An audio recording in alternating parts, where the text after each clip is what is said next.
Asanteni sana kwa kuungana na Ndudhi TV. Na kwenye ripoti kuu yetu ya leo tunaangazia tendo la ushambulizi la kigaidi lililofanyika Wanye. Na ripota wetu Kim Kimzi atatuelezea nini kilichojiri, nini kilichofanyika na kwa nini. Tunaungana na yeye ripota wetu Kim Kimzi atuelezee nini kilichojiri.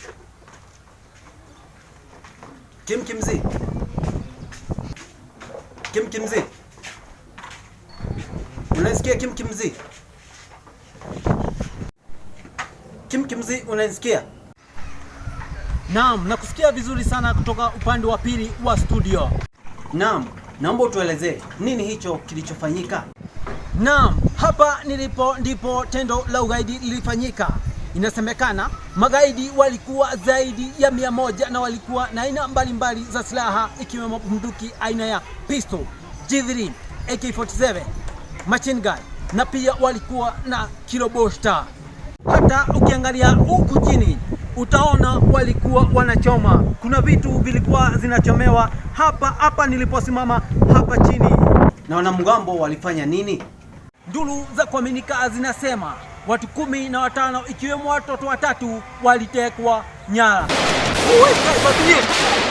Kimzi, mbona wapiga mayowe ukiita Mungu na mamako? Hata sasa hivi tunaongea na wewe, tumelala chini kifundi.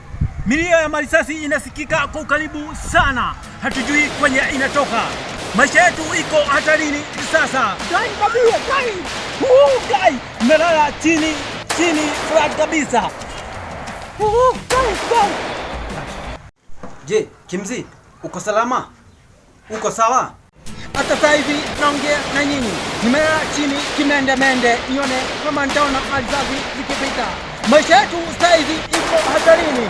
Tunaomba radhi mkate. Gai. Tunaomba radhi, lakini tutaungana na Kim Kimzi baadaye atuelezee nini hicho kilichofanyika huko Wanye.